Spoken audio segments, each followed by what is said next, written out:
You don't lose trades because you're dumb. You lose because you're drowning in noise. Too many opinions, too many signals, too many voices telling you what to do, and none of them telling you who you are when the chart turns red. But in 1957, a man with no screens, no live news, and no Wall Street access found a way to win, silently, systematically, while dancing. His name was Nicolas Darvas. Quick note, this is not financial advice. It's a historical story, told for educational purposes only. Trading carries risk. You can lose your entire capital.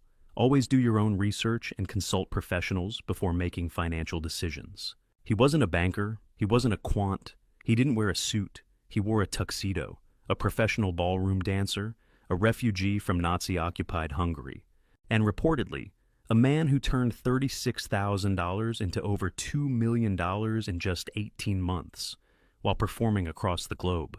His edge wasn't technology. It wasn't insider tips. It was something most traders never develop: emotional distance and an obsession with structure. Saigon, 1957. Golden lights ripple across a marble dance floor. Darvas spins in perfect rhythm under a crystal chandelier.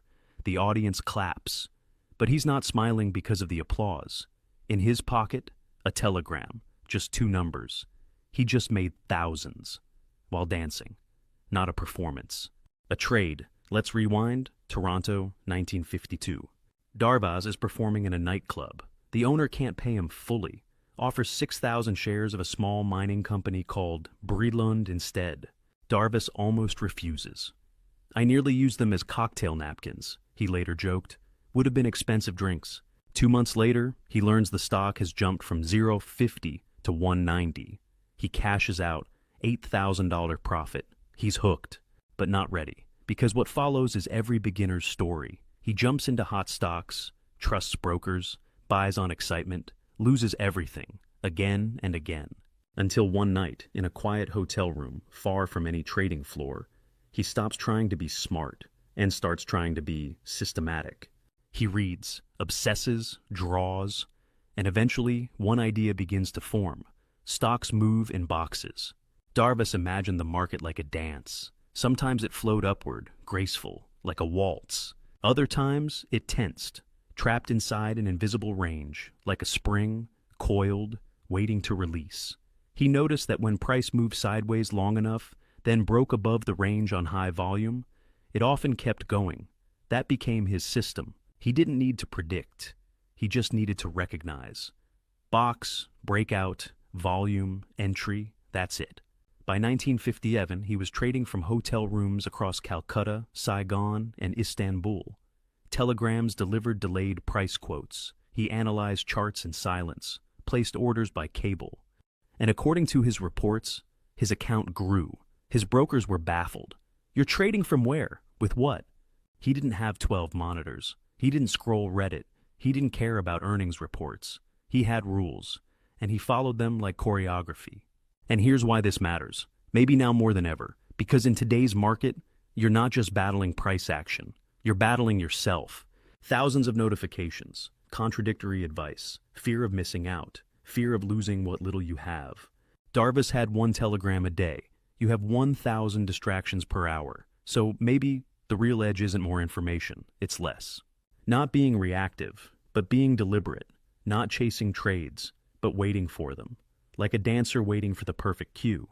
Darvas wasn't trying to beat the market. He was trying to beat his impulses, his fear, his greed, his chaos. And in the process, he built one of the most discussed technical systems in history, because the best traders aren't the ones who look the smartest. They're the ones who wait. In the next chapters, you'll learn how Darvas drew his boxes, what signals he trusted, how he managed his stops, and why his low-tech, high-discipline method still matters in a high-frequency world. Let's get into the system. Section 2. Why 95% of traders stay stuck. The invisible pattern that Darvas escaped. Let me share something that might sound familiar. Let's be brutally honest. Most traders don't lose because they're lazy. They lose because they're overwhelmed. Too many indicators, too many opinions, too many voices screaming conflicting advice. Picture your trading screen right now. How many tabs are open? How many indicators are flashing? It looks like a cockpit of a fighter jet, doesn't it? Meanwhile, Darvas's trading setup was reportedly a pencil, a napkin, and yesterday's newspaper. Different times, different tools. And when your screen becomes a war zone of flashing candles and technical noise, what happens? You freeze, you chase, you overthink, you sabotage. The noise promises you an edge, but it often delivers anxiety. It whispers hot tips, but it screams when you lose. It's the challenge every trader faces. Statistics suggest that most retail traders struggle to achieve consistent profitability, not because they're incapable, but because they never find a system that works for them. Important note: the Darvas method is not a holy grail. Many traders have failed trying to replicate his reported results. Markets have changed, technology has evolved, but the lessons about discipline and systematic trading remain relevant. Nicolas Darvas didn't start as a genius. He started like most of us, distracted, reactive, hopeful. In his own words, "I was a drunken sailor in a casino, throwing chips at every table." Wait, read that again. He reportedly made money by not watching the market constantly. This approach contradicts modern active trading, but it worked for him. But there was one key difference. He was forced to be distant. Performing across continents, he couldn't check charts every minute. He didn't have CNBC blaring in his hotel room. He didn't hang out with other traders. All he had was week-old copies of Barron's magazine, a few price quotes via telegram, and a developing pattern recognition system. And that distance, it became part of his approach. Here's what most traders miss. You don't always need more data. Sometimes you need fewer, better decisions. Complexity is often the enemy of execution. Darvas didn't try to predict the market. He didn't read balance sheets or earnings reports in detail. He didn't use complex technical indicators. Instead, according to his book, he said, "I will only buy a stock if it's making a new high. Then, I will wait. If it consolidates for several days without breaking that high, I draw a box. If it breaks out with volume, I buy. If it drops below the box, I'm out. That's it. That's it. No second guessing, no trying to look smart, no ego, just rules, distance, discipline, consideration. Before applying any trading method, consider whether it suits your personality, risk tolerance, and lifestyle. What worked for one person may not work for another. Let's pause and reflect. Have you ever felt yourself stuck in a loop like this? You find a promising stock, you enter, it dips slightly, you panic and sell, then it rises 40%, and you're on the sidelines, frustrated. That feeling when you sell at the bottom, that's a common trader experience. Or you enter too early, then chase a breakout, then revenge trade. Then you close your laptop and swear you'll take a break until tomorrow. Here's why Darvas's system reportedly helped him. It removed many real-time decisions. It forced him to ignore short-term noise. It gave him clear yes, no rules. He created a systematic approach, a framework between his emotions and his execution. And despite primitive tools by today's standards, his reported results were notable. He didn't have TradingView or Thinkorswim. He didn't have YouTube mentors. He didn't have 100 tabs open. He had one thing, a system that worked for his unique situation. So here's a perspective to consider. What if your trading challenges aren't about strategy, but about your relationship to market noise? What if success isn't hiding in more indicators, but in the discipline to follow a consistent approach? Darvas didn't just teach a trading method, he demonstrated how simplicity might work in complex markets. And in a world drowning in information, simplicity can be powerful, if properly applied. Reflection. Exercise. List all the sources of trading noise in your daily routine. Ask, which of these actually help your trading? Now ask, which ones simply make you feel busy? Consider this week. Reducing one source of noise, just one, and observe how your clarity changes. We'll return to this concept later, when we discuss how distance affected Darvas's trading. But first, let's get technical. Next up, we'll break down the exact process he described for drawing the Darvas box, the criteria, the entry signals, the risk management, and how traders have adapted this historical method for modern markets. Because what you're about to learn is one of the most discussed and debated trading techniques in market history. Section 3. The birth of the box. How a dancer discovered. One of the simplest trading systems ever. You're about to learn one of the most elegantly simple frameworks in trading history. No complex indicators, no subjective analysis, just price action and a box. But first, let me share the story. This system was reportedly discovered not in a Wall Street office, but in hotel rooms across Asia, with basic tools and limited information. Picture Darvas after a performance studying price patterns. He's sketching on whatever paper is available, looking for patterns. What he discovered would become his signature approach. This system was discovered not in a Wall Street office, but through necessity and observation. Working with delayed information and limited tools, Darvas focused on what he could see clearly: price patterns and volume. And from this limitation came insight, the box. Let's break down exactly how it works, according to his writings. Step 1. Only trade. What's moving Darvas didn't scan thousands of charts. He had one filter.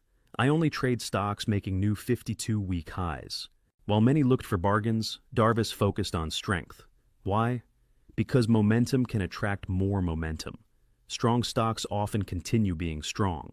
If a stock wasn't making a new high, he reportedly skipped it. No emotions, no excuses. Consideration. This approach means missing many stocks that recover from lows. It's a momentum strategy, not a value strategy. Lesson from history. Focus on strength was Darvas's choice. Your approach may differ. Step 2. Draw the box. Here's where his method becomes specific. Let's say stock X hits a new 52-week high on Monday. Darvas would then observe the next few days. If Tuesday, Wednesday, and Thursday all fail to break Monday's high, he locks in that high as the top of the box. Then, he watches the lows during that same period. If 3 consecutive days fail to make a lower low, he sets the bottom of the box. That's it. You now have a price range, a box, that represents consolidation. Visualize it. A stock makes a strong move up. Then it trades sideways in a range. That range becomes your reference zone. Think of it like a coiled spring. The consolidation might lead to continuation or reversal. Step 3. Wait for breakout plus volume. Here's where discipline becomes crucial. Most traders might jump early. Darvas reportedly waited. He only entered if the stock closed above the top of the box. The breakout happened with significantly higher volume than average. Why the volume requirement? Because volume can indicate conviction. Low volume breakouts often fail. High volume might suggest institutional interest. Imagine a concert where only 10 people show up versus 10,000. Volume can reveal genuine interest. He didn't chase rumors. He followed price and volume. First the price moves, then explanations often appear. Step 4. Define your risk with stop loss. Before entry, Darvas knew his exit. His stop loss, just below the bottom of the box. This meant, if the breakout failed, he'd lose a defined amount. But if the trend continued, he could stay in. It wasn't about being right all the time. It was about managing risk when wrong. He approached it systematically, not emotionally. Hope is not a strategy could describe his approach. Step 5. Trail. Your stop with new boxes. As the stock rose, new boxes would sometimes form. When that happened, Darvas would raise his stop loss to the bottom of the new box. This gave him 2 potential advantages. Locking in some profits, staying in trends longer. This method created what he called a staircase effect. Each new box equals potentially higher stop. Each stop adjustment equals some profit protection. Let's recap the framework. New high, put on watch list. Box forms, identify range. Breakout on volume, potential entry. Stop loss equals below box bottom. New boxes, adjust stops. Simple in concept, challenging in execution, because it requires patience and discipline. Historical example. Darvas wrote about trades like Lorillard, where he reportedly bought after breakout, added to positions as new boxes formed, rode significant moves. He claimed substantial profits using this approach. The key? He checked prices infrequently. Most day traders today check constantly. Different approach entirely. All without daily monitoring. All from distant locations. All by following his systematic rules. Your turn. Paper trade practice. 1. Find a stock at new 52-week highs. 2. Watch for 3 days that fail to exceed that high. 3. Identify 3 days that hold above a low. 4. Draw your first Darvas box. 5. Watch. Wait. Observe breakout plus volume. Even if you don't trade it, observing helps understand the concept. In the next section, we'll examine the mechanics behind box formation and why price consolidation happens. Important. Past performance doesn't guarantee future results. What worked in one era may not work in another. Time to understand the framework better. Section 4. Inside the box, the math behind momentum. Let's examine the mechanics more closely. You've drawn your box. You're watching price move within it. Now comes the question every trader asks. Why do stocks pause after hitting new highs? Because markets often move in waves. A breakout is expansion. The box is contraction. What comes next could be either direction. The Darvas Box attempts to capture this rhythm, helping traders identify potential continuation patterns while managing risk. Here's the box framework in detail. 1. Box top, upper boundary, defined by a new 52-week high, confirmed when the next 3 days of highs stay below that level. Market psychology. After a strong move, uncertainty often emerges. Buyers may hesitate. Sellers may test. A range develops. Think of it like a high jump bar. The market is deciding whether to attempt another leap. 2. Box bottom, lower boundary. After the top is set, identify the lowest low in that range. Confirm when 3 consecutive lows stay above that level. Market psychology. This level may represent where buyers step in. It's a potential support zone. It's like a floor where price finds temporary stability. Now you have your box. Top equals recent resistance. Bottom equals recent support. Can you see the tension building? Measuring risk. The box height. Subtract bottom from top. Box height equals top. Bottom. This tells you 2 things. Your potential stop-loss distance. How to size your position based on risk. Example. Box top equals 105. Box. Bottom equals $98. Height equals $7. If you only want to risk 210 on the trade, you could buy 30 shares because 30x $7 equals 210. This is mathematical risk management, not guesswork. Most traders, I'll just buy some shares and hope. Systematic traders, I'll size according to my risk tolerance. Note, if you can't calculate position sizes, practice on paper first. 4. Breakout criteria, volume plus. Price Darvas didn't chase every breakout. He wanted evidence of conviction, shown through volume. His reported rule, breakout volume should be significantly higher than recent average. Why? Because price without volume is movement without conviction. Price plus volume might signal genuine interest. It's the difference between one person clapping and a stadium erupting. Volume can reveal the scale of interest. You're not trying to outsmart institutions. You're trying to identify when they might be active. Remember, retail traders are small fish. Institutions move markets. 5. Entry and stop setup. Once you see a confirmed close above the box top with heavy volume, consider entry the next day. Place your stop loss below the box. Bottom, the tighter the box, the more precise your risk. But beware, very tight boxes may produce false signals. Pro consideration. If a box is less than 3% tall, it might be too tight. Look for reasonable volatility. Bonus, the projected box concept. Sometimes a stock runs hard after breakout, too fast for a new box to form. Modern practitioners sometimes use this adaptation. Take the previous box height, project it upward. Use that projection to guide stops. This helps stay in strong trends without clear consolidation. Imagine climbing stairs in darkness. You estimate the next step height based on the previous ones. Now, let's examine why this might work. Boxes represent consolidation. Markets often pause before continuing. Breakouts can trigger momentum. When ranges break, movement often follows. Trailing stops aim to protect gains. Systematic exits remove emotional decisions. Rules help maintain discipline. You're following a plan, not reacting to fear or greed. Real-world analogy. Think of the box like a compressed spring. The longer the compression, the potential for movement. But direction isn't guaranteed.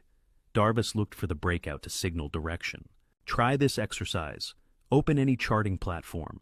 Find a stock at 52-week highs. Apply the 3-day rule to identify a box.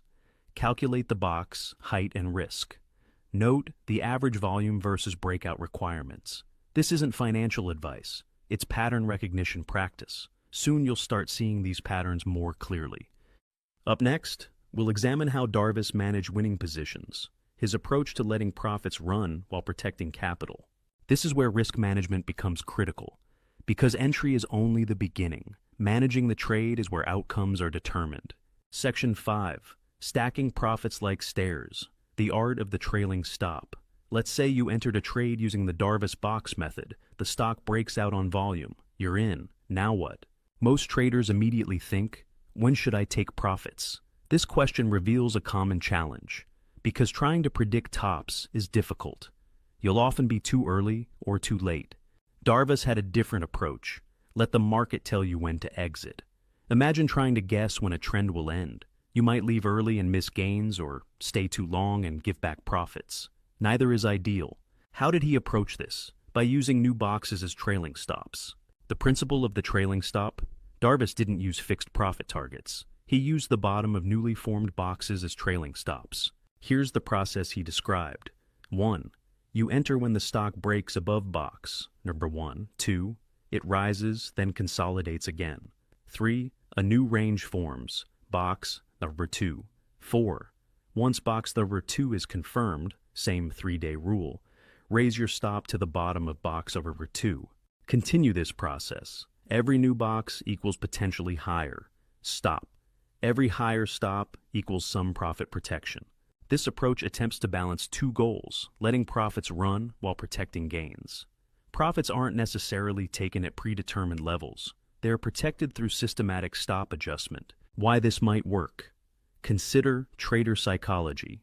Most traders either exit too early, fearing loss of gains, exit too late, hoping for more. It's a challenging balance without a system. Darvas's approach attempts to remove emotional decisions by using market structure to guide exits. You don't guess when the trend ends, you wait for the market to show you. Metaphor, the escalator approach. Picture riding an escalator that occasionally pauses. If it keeps moving upward, stay on. If it reverses, step off. The box system is designed to keep you in while the trend continues. When it breaks, you exit with some profits preserved. This removes emotional interference from exit decisions. Historical example, trailing in action. Darvas wrote about trades where he entered after initial breakout, raised stops as new boxes formed, stayed in for extended moves, exited when box support broke. He reported capturing substantial portions of trends using this method. Key insight: he avoided trying to pick tops. He let the market structure guide him. But what if no new box forms? Sometimes stocks run without clear consolidation. Modern adaptations include using the previous box height as reference, projecting that height upward, creating projected boxes for stop guidance. This helps manage positions in strong trends without clear consolidation patterns. Think of it as estimating based on recent behavior when clear signals aren't present. What makes this psychologically challenging? Let's be honest, trailing profits feels uncomfortable. Your mind might say, take the money before it disappears. But systematic traders think differently. Let the position play out according to plan. Your job isn't to predict, it's to follow your system. This represents a fundamental shift from prediction to reaction based on predetermined rules. Because it's not just a tactic, it's a mindset shift. Reflection. Questions? Ask yourself, have you exited trades early, then watched them continue higher? Do you tend to take small wins but larger losses? Are you more afraid of giving back gains or missing potential profits? Consider, what if patience and systematic exits could improve your results? Practice exercise, historical analysis. Take any chart showing a strong historical trend. Apply the Darvas Box concept. Mark where new boxes would form. Note where stops would adjust. Compare to picking arbitrary exit points. You'll see how systematic trailing works versus emotional decisions. This builds understanding of the concept. Practice before risking capital. In the next section, we'll examine volume's critical role. Because without volume confirmation, boxes may be less reliable. Volume isn't just data. It's the market revealing its conviction level. Understanding volume helps separate genuine moves from false starts. Section 6. When to enter, when to run. Volume as the secret gatekeeper. Price tells you what is happening. Volume tells you how significant it might be. That's why in the Darvas Box method, a breakout without volume is like enthusiasm without action. It might be meaningless. Volume is considered critical to this strategy, and Nicolas Darvas reportedly didn't enter a single trade without volume confirmation. He understood discipline matters more than frequency. The volume principle, Darvas's reported rule. Only buy when price breaks out with significantly higher volume than recent averages. This helped him filter potential false moves from stronger signals. Because institutional activity often shows through volume.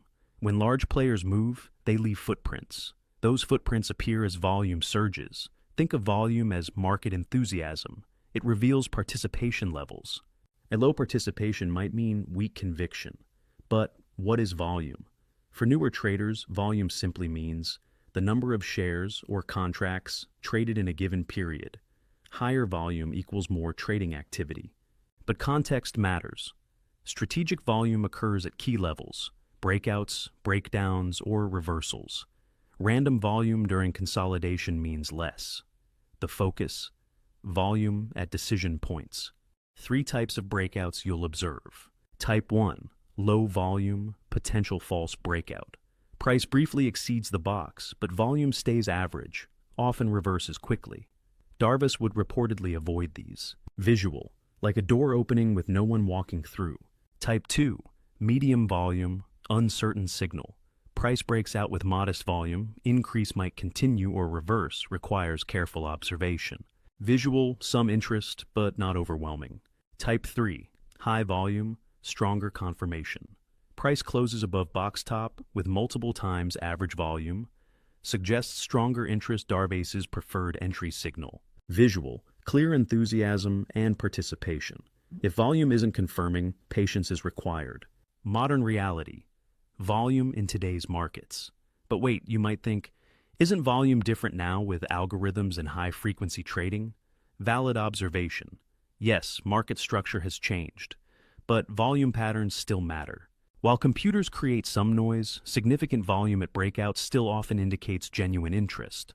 Modern adaptations include using longer-term average volume, 20-50 days, looking for 2 to 4x normal volume on breakouts, confirming with price action follow-through, using volume profile tools for additional context.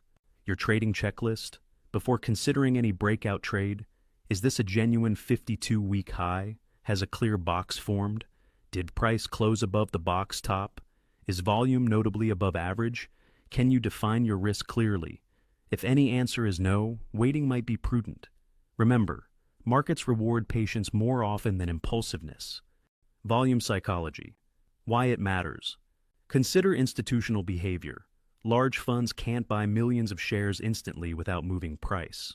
They often accumulate gradually. When ready to move aggressively, volume increases. That surge might signal conviction. Darvas looked for proof of interest, not promises. It's about evidence versus speculation. Common mistake, chasing price alone. Volume surge alone doesn't mean buy. The combination matters. Price breakout plus volume surge equals stronger. Signal price alone equals weaker signal. Wait for both elements to align.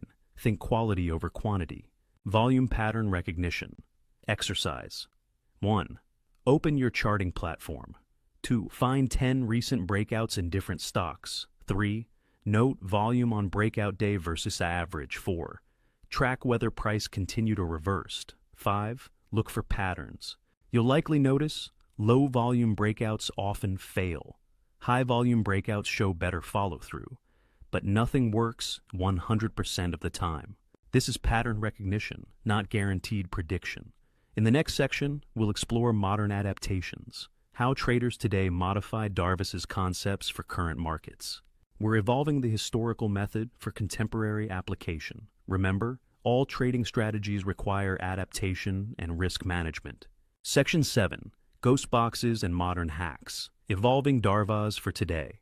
The market in Darvas's time was different. Orders traveled by telegram. News arrived slowly. Charts were hand-drawn. Today, electronic markets, algorithmic trading, instant information, and 24/7 global access. So, does the Darvas Box concept still apply? Potentially, but with adaptations. Let's explore ghost boxes, A modern evolution helping traders manage positions when traditional boxes don't form clearly. This concept has helped some traders stay in trends longer, but like all methods, it's not foolproof. The challenge with classic boxes today. Darvas's method relied on clear consolidation patterns. Breakout occurs, consolidation forms. New box appears. But modern markets, especially growth stocks and ETFs, sometimes move differently.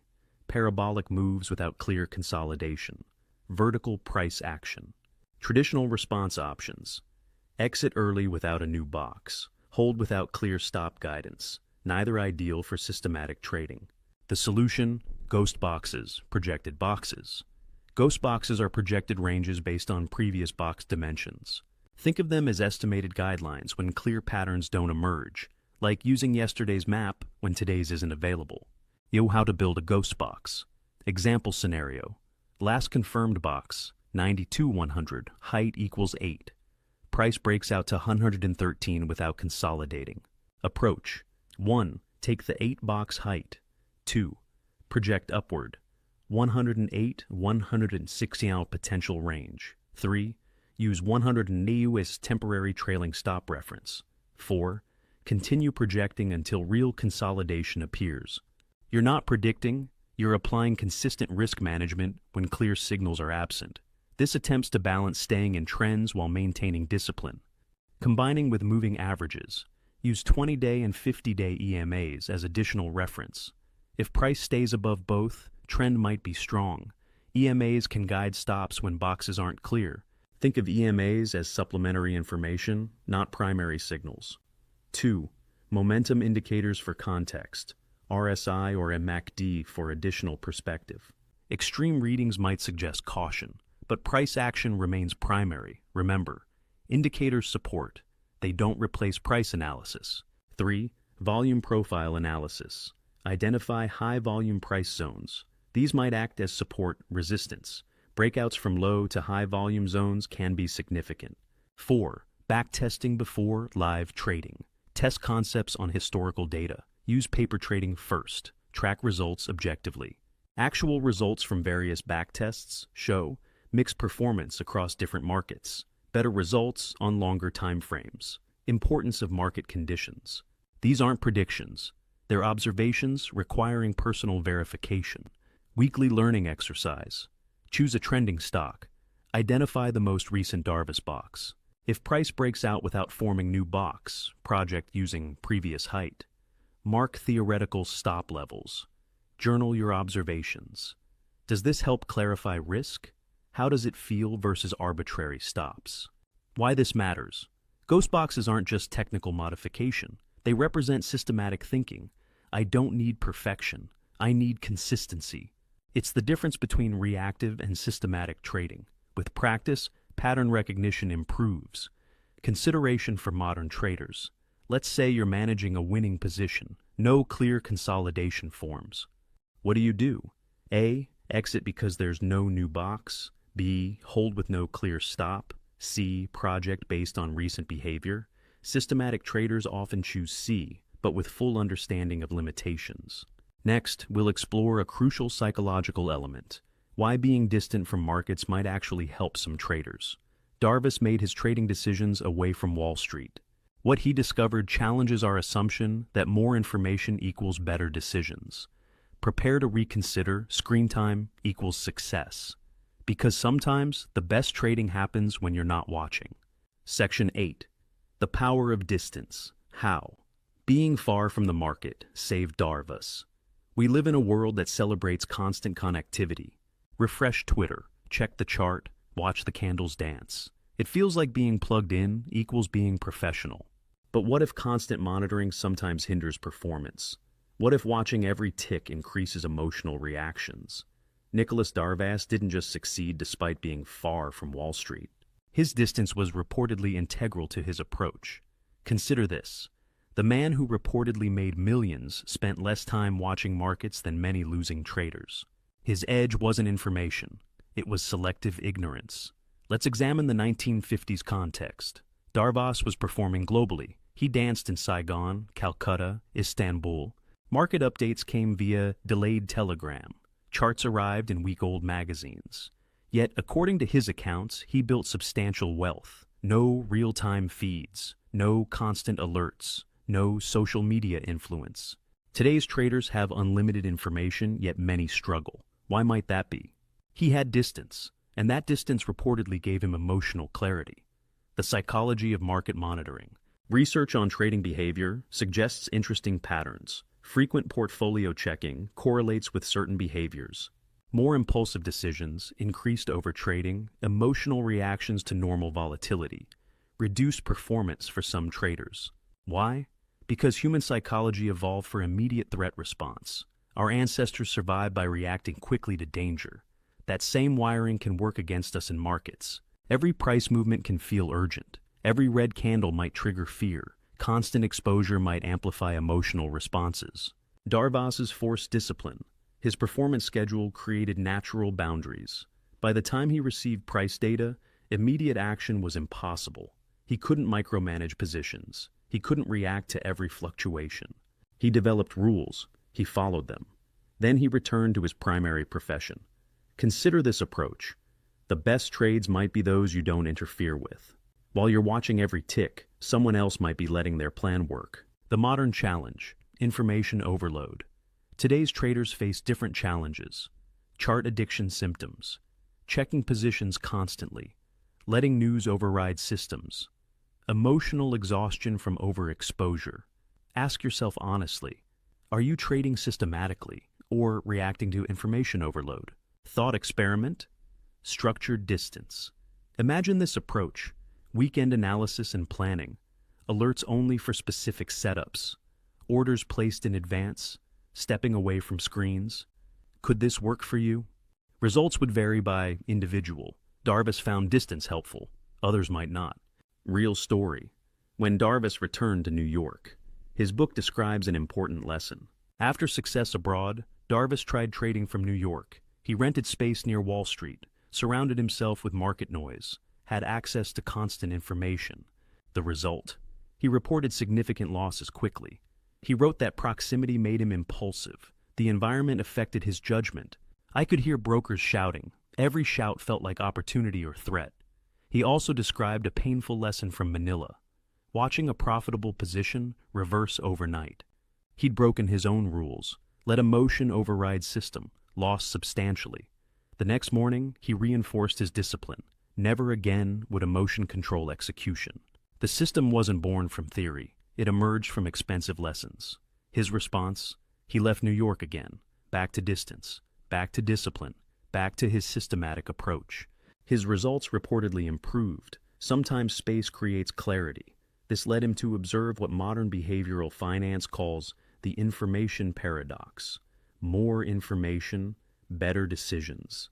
More information equals more noise equals potential for worse results. Having more data often leads to overconfidence or confusion. Quality of decisions matters more than quantity of information.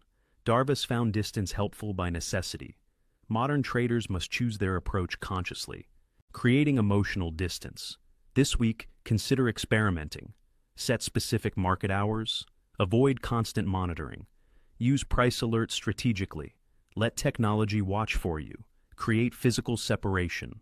Trade from one location only. Develop post-trade rituals. Clear mental space after decisions. Notice changes in stress levels. Decision quality. Trading results. Why this matters today. In 2025, information is infinite, but clarity remains scarce. The trader who manages information flow might have advantages over one drowning in data. Darvas wasn't superhuman. He simply couldn't access constant noise. In that limitation, he found structure. He found discipline. He reportedly found success. Next, let's examine a counterintuitive concept: the belief that more discipline always helps, when it might sometimes hinder. What if conventional trading wisdom has it backwards? Darvas learned expensive lessons, and his insights might surprise you. Section 9. Why most traders fail. Discipline is not always the solution. You've heard it repeatedly. You need more discipline to succeed. Your losses are due to lack of control. Just follow the rules harder. But what if that's oversimplified? What if excessive focus on discipline sometimes creates new problems? Consider this perspective. Darvas learned through expensive mistakes and reached surprising conclusions. Here's what many traders attempt: create elaborate routines, set multiple rules, monitor constantly, promise perfect adherence, enter position, market moves against them, stress builds, rules break down, emotional decisions follow regret and self-blame. Familiar pattern? They call this discipline, but it might be willpower exhaustion, and willpower is finite. Trying to maintain perfect control indefinitely is like holding your breath. Eventually, you must breathe. The Darvas Discovery.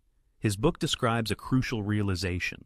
When trading from New York, he thought, "I'm now professional. I should monitor everything constantly. More information, more decisions, more control." So he tried it. Constant market exposure, endless information flow, rapid reactions, maximum discipline. The result? Significant losses quickly.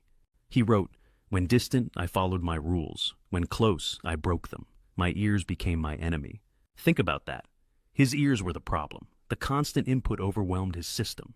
The hidden cost of hyper-control. Trying to control everything might feel productive, but sustainable success often comes from smart structure, not brute force. Darvas didn't succeed through superhuman discipline. He succeeded by designing systems that required less constant willpower. He created clear entry criteria, defined exit rules, limited decision points, natural distance from noise. He automated discipline through structure, like habits versus constant decisions. One is sustainable, the other exhausting. That's what many miss. Understanding decision. Fatigue, every decision consumes mental energy. Should I check the chart? Should I adjust my stop? Should I take profits? Should I add to position? Make too many decisions and quality degrades. Darvas reduced decisions through systematic rules. That's why he didn't monitor constantly. That's why he used clear signals. The system was designed to preserve mental energy. Trading reality. Check, have you experienced this? Perfect plan, created rules. Ignored under pressure. Stops moved just once more. Discipline promises broken. That's not character failure. That's system design issues. Design over discipline. Darvas's insight wasn't just technical. It was psychological architecture. He structured entry, only on clear signals. Exit, predetermined levels, monitoring, minimal by necessity. Decisions reduced to essentials. Once structure was set, the structure decided. Less human interference meant fewer emotional errors. Freedom isn't infinite choices. It's making the right choices automatic. Try this. Decision audit review. Your last 5 trades. How many decisions per trade? Which followed your plan? Where did emotions override logic? What triggered plan abandonment? Then ask, am I relying on willpower or structure? If mostly willpower, you're fighting human nature. Design systems requiring less moment-to-moment discipline. Build sustainable approaches. Important consideration. Where in trading do you rely on strength instead of structure? In the next section, we'll examine a belief the most traders never question. The assumption that buying low is always smart and buying high is dangerous. Darvas challenged this conventional wisdom, and his reasoning might shift your perspective. Historical note. Different strategies work in different market conditions. What follows is one approach, not the only approach. Section 10. Don't buy cheap. Why buying high might be worth considering. Let's examine a common assumption. You've been taught.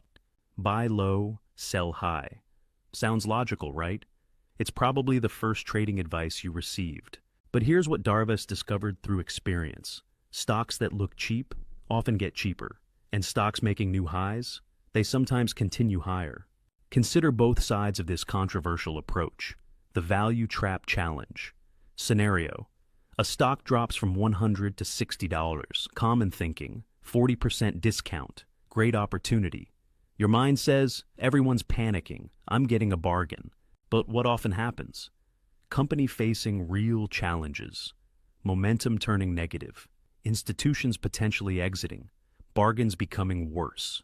Darvas reportedly learned this through losses. He initially sought cheap stocks.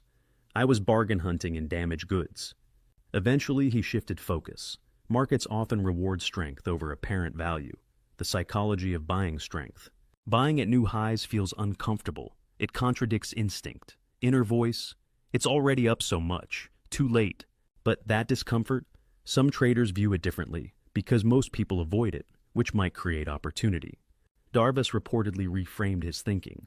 I buy stocks going up, not stocks that might go up. Not based on stories, not based on hope. Based on observable momentum, comparing two approaches. Trader A buys at $30, down from $70. Seems logical, but it keeps declining. 6 months later, $15. Trader B buys at $70, new high with volume. Feels expensive, but momentum continues. 6 months later, potentially higher. Who had better odds? The one following strength. Of course, nothing is guaranteed. Both trades could lose. Historical example, Darvas's approach. His book describes buying after stocks had already risen, didn't catch bottoms, waited for strength confirmation, paid higher prices than early buyers. Others thought it illogical, buying after 30% rise, but he focused on confirmed momentum, volume-backed moves, institutional interest potentially present, trend already established. The controversial result, he reported significant gains, late entries based on confirmation. Early buyers might still be underwater. The mental barriers, buying strength triggers fears. 1. Am I too late? 2. What if it reverses? But consider this reframe. If it reverses, I have stops. If it continues, I'm positioned. The goal isn't perfection.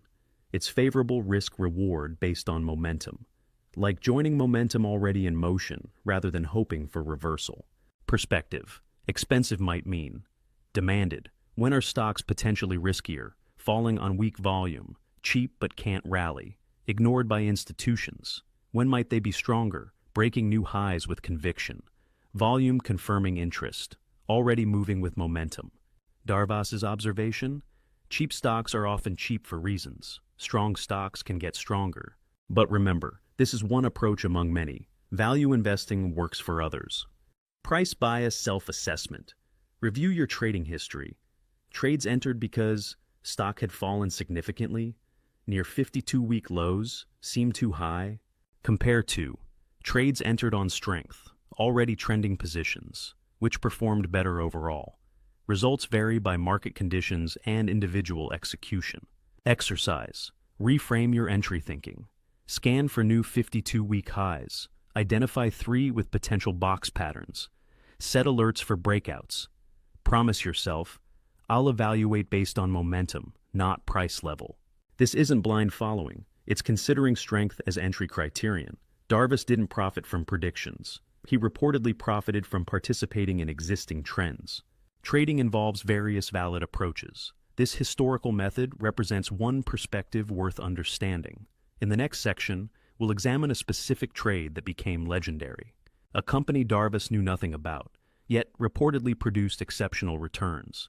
This story illustrates his systematic approach in action. It's time to see theory meet practice. Section 11. The box that made history. A trade study. Imagine this scenario. You're performing in Calcutta. Between shows, you check telegrams. One mentions a stock called E.L. Bruce hitting new highs. You know nothing about the company, not the industry, not the products, not the fundamentals. Yet the chart shows a clear box pattern, strong breakout potential, volume building. Do you act on the system or skip the unknown? This was Darvas's actual decision, and what followed became one of his most discussed trades. Who was E.L. Bruce? E.L. Bruce was a hardwood flooring company. Not technology, not innovation, just flooring. Hardly exciting business. But Darvas reportedly didn't care. He wasn't investing in stories. He was trading price patterns. The technical setup, stock made new highs, clear box formation, volume increasing. So he acted. His broker questioned, "Do you know what they do?" His response, "Does it matter?" Then external events intervened. The catalyst. After Darvas entered, corporate drama unfolded. A takeover attempt emerged. Short sellers were caught wrong. Institutional buying accelerated. The stock moved dramatically higher. And because Darvas was already positioned, following his system, he didn't need to react to news. He held his position. From entry around $51, the stock reportedly climbed significantly. He sold in stages, protected profit systematically, exited at much higher levels. Reported result? Substantial gains in weeks, in today's context, would represent life-changing money for many from a flooring company without fundamental analysis. The key insight. Darvas reportedly stated, "I never bothered learning what E.L. Bruce manufactured. It wasn't relevant to my method." While others analyzed financial statements, Darvas followed price and volume, pure technical approach. No emotion, no narrative, just systematic execution. Price moves first. Stories follow. Lessons from this trade. Systems over stories. Most wait for fundamental reasons. Price volume can signal early markets often know before news. 2. Position before news. He entered on technical signal. News came after entry system positioned him advantageously. 3. Letting winners run. Didn't exit on first profit. Followed trailing, stop method. Captured larger move. 4. Conviction in method. Sized appropriately, followed rules despite ignorance. When correct, meaningful position. Trade analysis. The setup. Box, top, $51. Box, bottom, thumbs 47 volume, multiple times average. Stop, below box. As price rose, new boxes formed. Stops adjusted higher, position protected. Each consolidation equals higher floor. Each breakout equals continued participation. Systematic approach, not prediction. Many would have sold early calling it good profit. The box method kept him in longer. Why most would miss? This common objections? Unknown company. Already up too much. Wait for pullback valuations too high. Or worst, just watch it. Darvas had one question. Does it fit the system? Yes equals act. No equals pass. No paralysis. No overthinking. Just execution. The deeper message, consider this. Are you trading based on compelling narratives, chart patterns, and systems? Darvas showed that systematic approaches could work without fundamental knowledge. Controversial? Yes. But historically noteworthy. Practice exercise. System-based analysis. Using historical charts. 1. Find stocks that made major moves. 2. Identify box patterns before moves. 3. Ignore what company does. 4. Rate setup quality only. 5. Note if you would have acted. This trains pattern recognition separate from bias. Not about finding the next E.L. Bruce, about developing systematic thinking. In the next section, we'll examine modern evidence. Does this historical method show any validity today? Time-tested or outdated? Let's examine what backtesting reveals about the Darvas approach in contemporary markets. Remember, past performance never guarantees future results. Every era differs. Section 12. Darvas versus modern markets. What testing reveals. It's natural to wonder about historical methods. A dancer's success in the 1950s, telegrams and weekly magazines, different market structure entirely. Valid question for 2025. Does this approach show any continued relevance? Let's examine evidence beyond anecdotes, because while stories inspire, data informs, and results might surprise you. Academic analysis, the Bulkowski studies. Thomas Bulkowski, respected technical analyst, conducted extensive testing of various chart patterns. His work included examining box breakout patterns, testing parameters, hundreds of stocks, multiple market conditions, various time frames, systematic methodology. Published findings deserve consideration. The results. Context matters. 1. Short-term implementation. Win rates varied significantly. Many false breakouts, challenging for day trading. Whipsaw prevalent key finding. Noise dominates short time frames. 2. Longer-term application. More consistent patterns emerged. Weekly, monthly time frames showed improvement. False signals reduced. Trending markets favorable. This suggests time frame selection matters significantly. Critical insight. The method shows different results based on application. Short-term, challenging. Longer-term, more viable market conditions. Crucial factor. Sound familiar? Darvas checked weekly, not daily. The reality check. No system works universally. Darvas acknowledged losses. Success required appropriate market conditions. Discipline and execution. Risk management, always accepting failures. Modern traders report mixed results. Some find value in the concept, others struggle with implementation. Market evolution affects patterns. Individual execution varies greatly. Adapting for contemporary markets. Current practitioners often modify.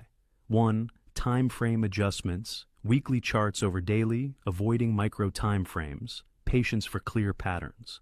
2. Market selection. Liquid stocks, GEARS ETFs, preferred avoiding penny stocks. Sector strength consideration. 3. Volume confirmation. Accounting for algorithmic activity. Relative volume more important. Institutional footprint still visible. 4. Risk management evolution. Tighter stops in volatile markets. Position sizing crucial portfolio approach. 5. Realistic expectations. Not every setup works. Market conditions matter. Consistency over home runs. Why patterns might persist. Consider market psychology. Despite technological change, humans still feel fear, there's greed. Consolidation still occurs. Breakouts still attract attention. Volume still reveals participation. Darvas identified human behavior patterns. Technology changed, psychology didn't. That's why certain concepts endure. Practical testing approach. Before risking capital, 1. Historical analysis. First, 2. Paper trade extensively. 3. Start very small. 4. Track results honestly. 5. Adapt based on evidence. Expect initial struggles. Learning curve, need for modifications. Mixed results. This is skill development, not instant success. The honest conclusion. No historical method works unchanged forever. Markets evolve. Strategies must adapt. But core concepts often contain wisdom. Systematic approaches help risk management matters most. Discipline beats impulsiveness. Simple often outperforms complex. Whether using Darvas concepts or others, test, verify, adapt, manage risk. Next section, practical implementation. How do modern traders apply these concepts? What tools help identify patterns? Where do beginners start? Let's make history practical for today. Remember, this is education about market history and technical analysis, not personal financial advice. Always consider your unique situation. Section 13. How to start. A practical learning guide. You understand the history, you grasp the concepts, now comes implementation. This section provides practical steps for exploration. Remember, start with education, not capital.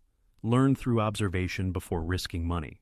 No promises, just structured learning, no hype, just systematic study.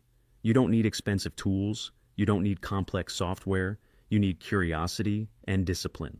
Let's begin. Step 1. Choose your learning platform. Free charting options, TradingView, comprehensive free tier, Yahoo Finance, basic but functional, broker platforms, if you have account, stockcharts.com, good educational resources. Start simple. Free tools suffice for learning. Search Darvas Box on TradingView. Various free indicators exist for study. Note, test any indicator thoroughly. Not all are created equal. Step 2. Learn through observation. Before trading, observe, daily exercise. Find stocks at 52-week highs. Watch for consolidation patterns. Note, box formations, track breakout behavior. Observe volume patterns. Do this for 30 days minimum. Pattern recognition develops through repetition. Step 3. Practice box identification. Manual drawing teaches best. Top boundary. Recent high holding for 3+ days. Bottom boundary. Recent low holding for 3+ days. Mark these levels. Watch what happens. Note success and failure patterns. Create a study journal. Stock symbol, box dimensions, breakout date, launch, volume, result. Learning requires documentation. Step 4. Understand alerts, don't overtrade. Most platforms offer price alerts. Set above box top. Require volume confirmation. Don't act on every alert. Quality over quantity. Alerts are tools, not commands. Step 5. Risk management. First. Before any real trading, learn position sizing. Account size matters, risk per trade defined, box height determines shares. Never risk money you need. Example only, $10,000 account, 2% risk equals $200 maximum, $5 box height, maximum 40 shares. This is mathematics, not gambling. Paper trade until consistent. Step 6. Study trailing concepts. Practice on historical charts. Identify past trends, mark box formations, note where stops would adjust, calculate theoretical results. Understanding comes before execution. Step 7. Develop your process. Create personal guidelines, observation routine, analysis method, entry criteria, exit rules, review process. Your plan, your rules, your responsibility. Learning challenge. 30-day observation. Week 1 to 2. Pure observation. Watch 10 stocks daily. Note patterns only. No trading. Week 3-4. Paper trading. Apply concepts theoretically. Track imaginary results. Learn from mistakes risk-free. After 30 days, assess. Pattern recognition improving. Emotional reactions noted. System understanding growing. Only then consider small real trades. Important reminders. Education. First, read Darvas' book for full context. Risk awareness. Most traders lose money. Continuous learning, markets change, keep adapting, personal responsibility. Your decisions, your results. What you'll experience. During observation phase, patterns become clearer. Noise becomes obvious. Patience develops, discipline builds. Not through forcing, through consistent practice. You're not becoming a trader overnight. You're developing market observation skills. That's how sustainable learning happens. In the next section, broader life applications. Because systematic thinking extends beyond markets, box concepts apply to more than stocks. The principles transfer to any domain requiring disciplined decision-making. Section 14. Beyond trading. Life lessons from boxes. The Darvas Box transcends market mechanics. It's a framework for thinking, a lens for viewing challenges, a structure for navigating uncertainty. Behind every trading system lie deeper principles. What Darvas discovered applies beyond charts. Let's explore broader applications. 1. Information. Filtering in daily life. Darvas had limited information by necessity. That constraint became strength. Life parallel. We drown in data daily, but wisdom requires filtering. In your life, what noise masquerades as necessity?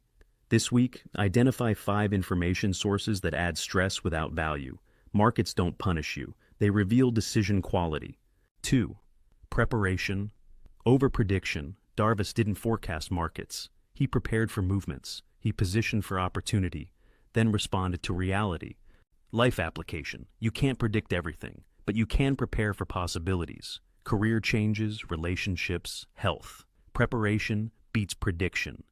Like updating skills before needing them, ready when opportunity appears. 3. Structure enables. Freedom. Darvas didn't trade randomly. Rules created freedom from emotional chaos. Because clear boundaries reduce decision fatigue.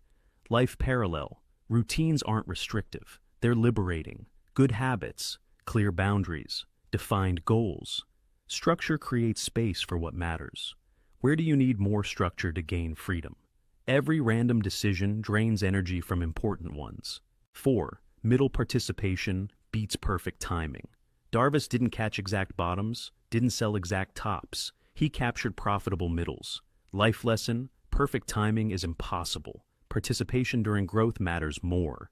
Starting businesses, learning skills, building relationships. Begin when ready, not when perfect. The middle contains most opportunity. 5. Cutting losses, running winners. Darvas used stops religiously. Small losses, larger gains. Asymmetric approach, life application. Know when to persist, know when to pivot. Bad relationships, failed projects, unhelpful beliefs. Cut quickly, good relationships. Working strategies, positive habits. Let them compound.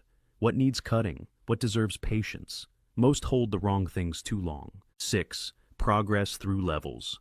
Each Darvas box represented a level. Break higher. Establish new floor. Temporary setback. try again, not straight lines.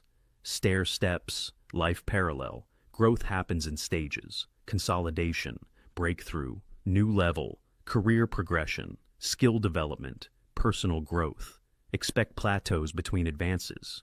What box currently contains you? What would breaking out require? 7. Distance creates clarity. Darvas's geographic distance helped. Less noise, better decisions. He couldn't micromanage. Had to trust systems. Life wisdom. Sometimes stepping back helps. Constant involvement can hinder. Parenting, managing, creating. Strategic distance often helps. Where might less involvement improve outcomes? Tomorrow, try 10 minutes of morning silence. Notice what emerges without input. These aren't just trading concepts. They're decision-making frameworks. Applicable anywhere systematic thinking helps. Darvas showed that constraints can become advantages, that simple systems can outperform complexity. That discipline beats brilliance. Whether trading or living, build your boxes, define your rules, follow your system, manage your risks. And remember, not every breakout succeeds, but systematic approaches improve odds. In our final section, synthesis. What matters most from this journey, because information without action merely entertains. Time to crystallize learning into possibility. Section 15, your path forward, building your own boxes. Let's synthesize this journey. You started with a dancer's story, a refugee who found an unusual path, limited tools, clear thinking, systematic approach. And you've discovered timeless principles, from $36,000 to reported millions. Not through complexity, through clarity. Following one core insight: markets move in patterns. Identify them, follow them, manage risk always. What you now understand. Not just technique, but thinking frameworks. Filters matter more than information. Quantity, structure enables better decisions. Risk management preserves capital. Systematic approaches beat random action. Simple often outperforms complex. Darvas proved these decades ago. With modern tools and knowledge, application evolves, but principles endure. This is bigger than trading. The Darvas method represents something larger. It's about creating order from chaos, building systems over hoping, managing emotions through structure, taking responsibility for outcomes. Box equals framework, breakout equals opportunity, stop equals protection, trail equals growth management. Build your systems, define your criteria, follow your rules, protect your downside. This is more than market philosophy. It's a declaration of systematic thinking, independence from randomness, independence from emotion, independence from external validation. You're not just learning historical trading methods, you're discovering systematic decision-making. The question isn't, what will markets do? The question is, what does my system indicate? Join yourself in disciplined practice. Use structured thinking. Show yourself that clarity beats chaos. Your learning path awaits. The choice is yours. You don't need perfection. You don't need to catch every move, but you do need to begin. Your first step, the 30-day learning challenge for the next 30 days. 1. Study charts for 52-week highs. 2. Observe consolidation patterns. 3. Note box formations. 4. Track breakout behaviors. 5. Document volume relationships. 6. Journal observations and learnings. Do this without risking money. Pure education phase. At month's end, you'll understand more than most retail traders ever learn, because you're not chasing, you're studying. Continue your education. This is just the beginning. Read original sources. Practice pattern recognition. Keep detailed notes. Master risk calculations. Learning markets takes time, like any skill worth developing. Final thoughts. Darvas didn't find success through magic. He found it through systematic observation and disciplined execution. He danced, he simplified, he followed his rules, and in doing so, he left lessons worth studying. Complexity is often the enemy. Master the basics. Follow your system. Manage your risk. The Darvas Box isn't just a chart pattern, it's a thinking tool, where chaos becomes structure, where observation beats prediction, where discipline compounds results. You're not here to replicate history, you're here to learn from it, and perhaps discover your own systematic approach. Now, begin your observation, because you don't need Wall Street. You need discipline, education, and systematic thinking. P.S. 6 months from now, you'll either understand these patterns deeply or still be searching for magic formulas. Which student will you be? Remember, this journey is about education, not promises. Your results depend entirely on your effort, discipline, and risk management. Markets reward preparation, punish carelessness, and respect those who manage risk wisely. Study well. Start small. Stay humble.